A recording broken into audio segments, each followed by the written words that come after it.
வணக்கம். ஒரு தீப்பொறி பிரதான செய்திகளுடன் இணைந்திருக்கின்றோம். உங்களோடு இணைந்திருக்கும் நான் சகாயுதவன் ஹேமதேவன். முதலில் தலைப்புச் செய்திகள்.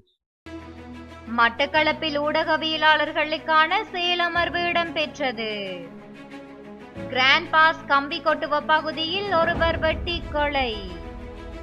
முன்னாள் ஜனாதிபதிகளின் வெளிநாட்டு பயணங்களுக்கான செலவு விவரங்கள் வெளியீடு. சீரற்ற காலநிலையினால் ஒன்டாரியோவில் தேர்தல் பாதிப்பு.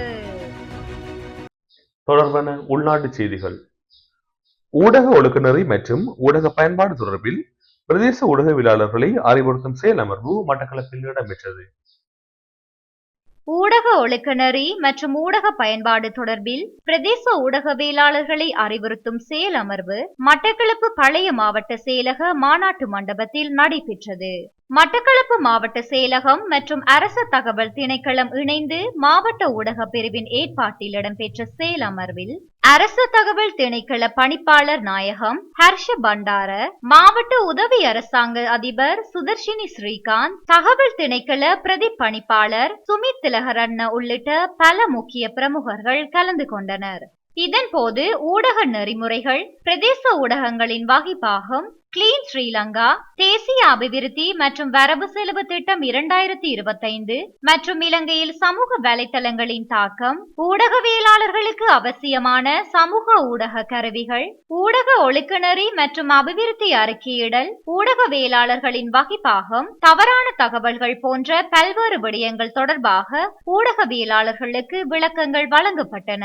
செயலமர்வின் போது மட்டக்களப்பு மாவட்ட ஊடக பிரிவினால் ஊடக தடம் என்னும் நூலும் வெளியிடப்பட்டதுடன் மட்டக்களப்பு மாவட்டத்தில் பணியாற்றும் ஊடகவியலாளர்களும் கௌரவிக்கப்பட்டனர்.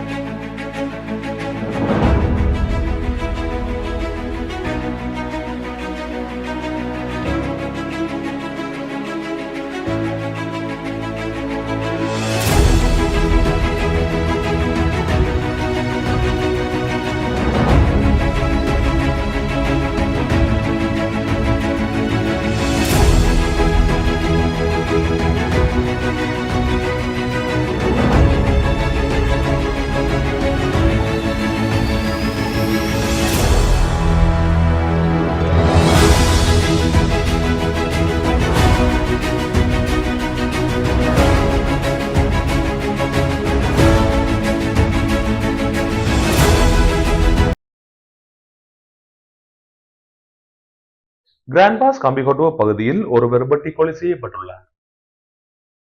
கொழும்பு கிராண்ட் பாஸ் போலீஸ் பிரிவின் கம்பிலிக்கொட்டுவ பகுதியில் கூரிய ஆயுதத்தால் தாக்கப்பட்டதில் ஒருவர் காயமடைந்து கொழும்பு தேசிய மருத்துவமனையில் அனுமதிக்கப்பட்ட நிலையில் சிகிச்சை பலனின்றி உயிரிழந்தார். இந்த சம்பவம் நேற்று பிற்பகல் நடந்ததாகவும் உயிரிழந்தவர் கிராண்ட் பாஸ் கம்பிக்கொட்டுவ பகுதியை சேர்ந்த 52 வயதுடையவர் என்று போலீசார் தெரிவித்தனர்.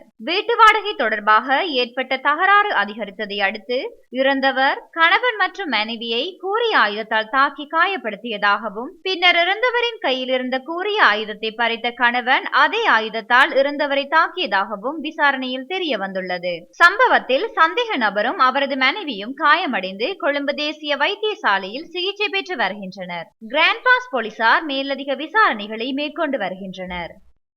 முன்னாள் ஜனாதிபதிகளின் வெளிநாட்டு பயணங்களுக்கான செலவு விவரங்கள் வெளியிடப்பட்டுள்ளன. முன்னாள் ஜனாதிபதிகளின் வெளிநாட்டு பயணங்களுக்கு செலவிடப்பட்ட பணம் குறித்து பிரதமர் ஹரணி அமரசூரிய விசேட வெளிப்படுத்தல் ஒன்றை வெளியிட்டார். இன்று நடைபெற்ற பாராளுமன்றத்தில் உரையாற்றும் போதே அவர் இதனை தெரிவித்தார். மேலும் கருத்துக்களை வெளிப்படுத்திய பிரதமர் ஒவ்வொரு முன்னாள் ஜனாதிபதியின் வெளிநாட்டு பயணங்களுக்காக செலவிடப்பட்ட பணம் குறித்து கூறியதாவது: மஹிந்த ராஜபக்ஷ 2010 முதல் 2014 வரை 3572 மில்லியன் ரூபாய், மைத்திரிபால சிறிசேன 2015 முதல் 2019 வரை 384 மில்லியன் ரூபாய், கோட்டாபய ராஜபக்ஷ 2020 முதல் 2022 வரை 126 மில்லியன் ரூபாய், ரணில் விக்ரமசிங்க 2023 மற்றும் 2024 வரை 533 மில்லியன் ரூபாய், அனுரகுமார திசாநாயக்க 2024 செப்டம்பர் முதல் 2025 பிப்ரவரி வரை 1.8 மில்லியன் ரூபாய். முன்னாள் ஜனாதிபதி மஹிந்த ராஜபக்சவால் 2013ஆம் ஆண்டில் அதிகளவு செலவு செய்யப்பட்டுள்ளதாகவும் இது 1144 மில்லியன் ரூபாய் என்றும் பிரதமர் சுட்டிக்காட்டினார். 2025ஆம் ஆண்டில் புதிய அரசியல் கட்சிகளை பதிவு செய்வதற்கான விண்ணப்பங்களை ஏற்றுக்கொள்ளும் பணி நாளை முதல் ஆரம்பிக்கப்பட உள்ளது. 2025ஆம் ஆண்டில் புதிய அரசியல் கட்சிகளை பதிவு செய்வதற்கான விண்ணப்பங்களை ஏற்றுக்கொள்ளும் பணி நாளை முதல் ஆரம்பிக்கப்படும் என தேர்தல்கள் ஆணைக்குழு தெரிவித்துள்ளது. இன்று விசேட அறிக்கையொன்றை வெளியிட்டு தேர்தல் ஆணைக்குழு இதனை தெரிவித்துள்ளது. தேர்தல் நோக்கங்களுக்காக அங்கீகரிக்கப்பட்ட அரசியல் கட்சியாக கருதப்படுவதற்கான விண்ணப்பங்கள் நாளை பிற்பகல் 3 மணி முதல் மார்ச் 28ஆம் திகதி இரவு 10 மணி வரை ஏற்றுக்கொள்ளப்படும் என்று தெரிவிக்கப்பட்டுள்ளது. சம்பந்தப்பட்ட விண்ணப்பங்களை பதிவு தபால் மூலம் அனுப்பலாம் அல்லது சம்பந்தப்பட்ட கட்சியின் செயலாளர் நேரில் தேர்தல் ஆணைக்குழுவில் சமர்ப்பிக்கலாம் என்றும் தேர்தல் ஆணைக்குழு குறிப்பிட்டுள்ளது. தொடர்பான வெளிநாட்டு செய்திகள். சீரற்ற காலநிலையினால் ஒன்டாரியோவில் தேர்தல்களுக்கு பாதிப்பு ஏற்பட்டுள்ளது. ஒன்டாரியோ மாகாண தேர்தல் இந்த வாரம் நடைபெறவுள்ள நிலையில் நகரம் முழுவதும் கடுமையான பனிப்பொழிவு காரணமாக சில வீதிகள் பனியில் மூழ்கியுள்ளன. இவ்வளவு நீண்ட இடைவெளிக்கு பிறகு 140 ஆண்டுகளில் முதல் முறையாக பிப்ரவரி மாதத்தில் தேர்தல் நடைபெறுகின்றமை குறிப்பிடத்தக்கது. எனவே கடுமையான பனிநிலையால் வாக்களிப்பு விகிதம் குறையுமா என்பது கேள்விக்குறியாக உள்ளது.